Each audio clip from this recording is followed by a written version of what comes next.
ರಾಜಕೀಯವಾಗಿ ಡಿಸಿಎಂ ವಿಚಾರ ಮತ್ತೆ ಪ್ರಸ್ತಾಪ ಮಾಡ್ತಾ ಇದ್ದಾರೆ ಕೆಲವೊಂದಷ್ಟು ಸಚಿವರುಗಳು. ಲೋಕಸಭಾ ಚುನಾವಣಾ ದೃಷ್ಟಿಯಿಂದ ಸಮುದಾಯದವಾರು ಡಿಸಿಎಂ ಹುದ್ದೆ ಸೃಷ್ಟಿ ಆದರೆ ಬಹಳಷ್ಟು ಒಳಿತು ಅಂತ.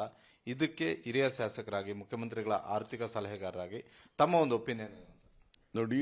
ಉಪ ಮುಖ್ಯಮಂತ್ರಿ ಸ್ಥಾನ ಇದು ಕಾನ್ಸ್ಟಿಟ್ಯೂಷನಲ್ ಅಂದರೆ ಸಂವಿಧಾನಕವಾದಂಥ ಹುದ್ದೆ ಅಲ್ಲ, ಇದು ವೈಭವೀಕರಣದ ಹುದ್ದೆ, ಸೆರೆಮೋನಿಯಲ್ ಪೋಸ್ಟ್ ಇದು.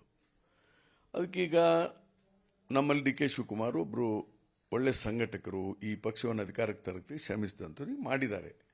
ಕೆಲವು ನಮ್ಮ ಹಿರಿಯ ಮುಖಂಡರುಗಳು, ಕೆಲವು ಮಂತ್ರಿಗಳು ಬೇರೆ ಬೇರೆ ಜಾತಿ ಧರ್ಮದ ವಿಚಾರವನ್ನು ಇಟ್ಟುಕೊಂಡು ಅವ್ರನ್ನೂ ಮಾಡಿದ್ರು ಉತ್ತಮ, ನಮಗೆ ರಾಜಕೀಯವಾಗಿ ಅನುಕೂಲ ಆಗ್ತದೆ ಮುಂದಿನ ಲೋಕಸಭೆಯಲ್ಲಿ ಅಂತ ಪ್ರಸ್ತಾವನೆ ಇಟ್ಟಿದ್ದಾರೆ. ಮಾಡಲಿ, ಏನು ತಪ್ಪಿಲ್ಲ. ನಮ್ಮ ರಾಜಕೀಯವಾಗಿ ಅನುಕೂಲ ಆಗ್ತದೆ ಅನ್ನೋದಾದ್ರೆ ಮಾಡಲಿ ಅಂತ ಹೇಳಿದೆ. ಆದರೆ ಇದರ ಇಂಪ್ಯಾಕ್ಟ್ ಅಡ್ಮಿನಿಸ್ಟ್ರೇಷನ್ನಲ್ಲಿ ಏನೂ ಆಗೋದಿಲ್ಲ ಅಂತ ಹೇಳಿದೆ ನಾನು ಅಷ್ಟೇ. ಆಡಳಿತವಾಗಿ ಏನು ಮಾಡಲಿಕ್ಕಾಗಲ್ಲ, ಆದರೆ ರಾಜಕೀಯವಾಗಿ ಸ್ವಲ್ಪ ಸಹಾಯ ಆಗ್ಬೋದು, ಮಾಡಿದ್ರೆ ತಪ್ಪೇನಿಲ್ಲ. 4-5 ಡಿಸಿಎಂ ಹುದ್ದೆಗಳು ಸೃಷ್ಟಿ ಮಾಡಿದ್ರೆ ಅನುಕೂಲ ಆಗುತ್ತೆ, ರಾಜಕೀಯವಾಗಿ ಅನುಕೂಲ ಆಗುತ್ತೆ. ಇವತ್ತು ಕಾಸ್ಟ್ ಬೇಸ್ಡು, ಧರ್ಮದ ಬೇಸ್ಡು ಜನ ಮಾತಾಡುವಾಗ ಹಿಂದೆ BJP ಅವ್ರು ಮಾಡಿರಲ್ವ, 3 ಗೋವಿಂದ ಕಾರಜೋಳ ಇದ್ರು, ಲಕ್ಷ್ಮಣ ಸವದಿ ಇದ್ರು, ಅಶ್ವಥ್ ನಾರಾಯಣ ಇದ್ರು, ಅವರು ಜಾತಿವಾರ ಮಾಡಿದ್ರಲ್ಲ ಇವನ್ನೆಲ್ಲ. ಅಂದರೆ ರಾಜಕೀಯ ಲಾಭ ಸಿಗಲಿ ಅಂತೇಳಿ ನೋಡೋಣ, ಆ ಥರ ಮಾಡಿದ್ರೆ ತಪ್ಪೇನಿಲ್ಲ.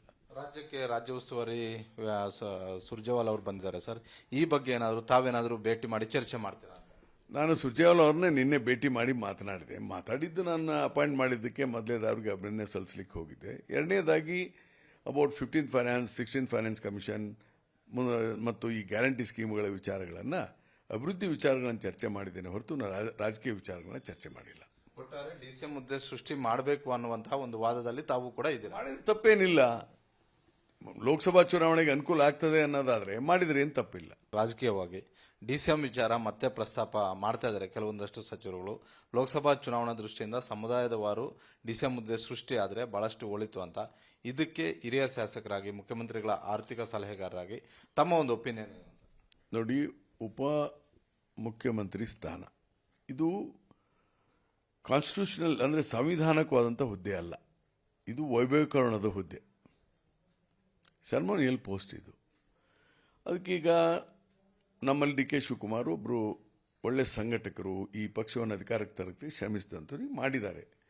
ಕೆಲವು ನಮ್ಮ ಹಿರಿಯ ಮುಖಂಡರುಗಳು, ಕೆಲವು ಮಂತ್ರಿಗಳು ಬೇರೆ ಬೇರೆ ಜಾತಿ ಧರ್ಮದ ವಿಚಾರವನ್ನು ಇಟ್ಟುಕೊಂಡು ಅವ್ರನ್ನೂ ಮಾಡಿದ್ರು ಉತ್ತಮ, ನಮಗೆ ರಾಜಕೀಯವಾಗಿ ಅನುಕೂಲ ಆಗ್ತದೆ ಮುಂದಿನ ಲೋಕಸಭೆಯಲ್ಲಿ ಅಂತ ಪ್ರಸ್ತಾವನೆ ಇಟ್ಟಿದ್ದಾರೆ.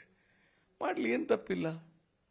ನಮ್ಮ ರಾಜಕೀಯವಾಗಿ ಅನುಕೂಲ ಆಗ್ತದೆ ಅನ್ನೋದಾದ್ರೆ ಮಾಡಲಿ ಅಂತ ಹೇಳಿದೆ. ಆದರೆ ಇದರ ಇಂಪ್ಯಾಕ್ಟ್ ಅಡ್ಮಿನಿಸ್ಟ್ರೇಷನ್ನಲ್ಲಿ ಏನೂ ಆಗೋದಿಲ್ಲ ಅಂತ ಹೇಳಿದೆ ನಾನು ಅಷ್ಟೇ. ಆಡಳಿತವಾಗಿ ಏನು ಮಾಡಲಿಕ್ಕಾಗಲ್ಲ, ಆದರೆ ರಾಜಕೀಯವಾಗಿ ಸ್ವಲ್ಪ ಸಹಾಯ ಆಗ್ಬೋದು, ಮಾಡಿದ್ರೆ ತಪ್ಪೇನಿಲ್ಲ. 4-5 ಡಿಸಿಎಂ ಹುದ್ದೆಗಳು ಸೃಷ್ಟಿ ಮಾಡಿದ್ರೆ ಅನುಕೂಲ ಆಗುತ್ತೆ, ರಾಜಕೀಯವಾಗಿ ಅನುಕೂಲ ಆಗುತ್ತೆ. ಇವತ್ತು ಕಾಸ್ಟ್ ಬೇಸ್ಡು, ಧರ್ಮದ ಬೇಸ್ಡು ಜನ ಮಾತಾಡುವಾಗ ಹಿಂದೆ BJP ಅವ್ರು ಮಾಡಿರಲ್ವ, 3 ಗೋವಿಂದ ಕಾರಜೋಳ ಇದ್ರು, ಲಕ್ಷ್ಮಣ ಸವದಿ ಇದ್ರು, ಅಶ್ವಥ್ ನಾರಾಯಣ ಇದ್ರು, ಅವರು ಜಾತಿವಾರ ಮಾಡಿದ್ರಲ್ಲ ಇವನ್ನೆಲ್ಲ. ಅಂದರೆ ರಾಜಕೀಯ ಲಾಭ ಸಿಗಲಿ ಅಂತೇಳಿ ನೋಡೋಣ, ಆ ಥರ ಮಾಡಿದ್ರೆ ತಪ್ಪೇನಿಲ್ಲ.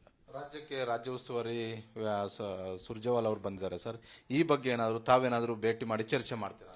ನಾನು ಸುರ್ಜೇವಾಲಾ ಅವ್ರನ್ನೇ ನಿನ್ನೆ ಭೇಟಿ ಮಾಡಿ ಮಾತಾಡಿದ್ದು ನನ್ನ ಅಪಾಯಿಂಟ್ ಮಾಡಿದ್ದಕ್ಕೆ ಮೊದಲೇದವ್ರಿಗೆ ಅಭಿನಂದನೆ ಸಲ್ಲಿಸಲಿಕ್ಕೆ ಹೋಗಿದ್ದೆ. ಎರಡನೇದಾಗಿ about 15th finance 16th finance commission ಮತ್ತು ಈ ಗ್ಯಾರಂಟಿ ಸ್ಕೀಮ್ಗಳ ವಿಚಾರಗಳನ್ನು, ಅಭಿವೃದ್ಧಿ ವಿಚಾರಗಳನ್ನು ಚರ್ಚೆ ಮಾಡಿದ್ದೇನೆ ಹೊರತು ರಾಜಕೀಯ ವಿಚಾರಗಳನ್ನ ಚರ್ಚೆ ಮಾಡಿಲ್ಲ. ಒಟ್ಟಾರೆ ಡಿಸಿಎಂ ಹುದ್ದೆ ಸೃಷ್ಟಿ ಮಾಡಬೇಕು ಅನ್ನುವಂತಹ ಒಂದು ವಾದದಲ್ಲಿ ತಾವು ಕೂಡ ಇದ್ದೀರಾ. ಮಾಡಿದ್ರೆ ತಪ್ಪೇನಿಲ್ಲ, ಲೋಕಸಭಾ ಚುನಾವಣೆಗೆ ಅನುಕೂಲ ಆಗ್ತದೆ ಅನ್ನೋದಾದ್ರೆ ಮಾಡಿದ್ರೆ ಏನು ತಪ್ಪಿಲ್ಲ.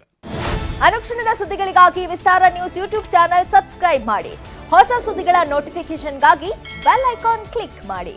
ಲೇಟೆಸ್ಟ್ ಅಪ್ಡೇಟ್ಸ್ಗಾಗಿ www.vistaranews.com ವೆಬ್ಸೈಟ್ಗೆ ವಿಸಿಟ್ ಮಾಡಿ. ಅಂಗೈಯಲ್ಲೇ ಜಗತ್ತಿನ ಸುದ್ದಿ ತಿಳಿಯಲು ವಿಸ್ತಾರ ನ್ಯೂಸ್ ಕನ್ನಡ ಆಪ್ ಡೌನ್ಲೋಡ್ ಮಾಡಿ.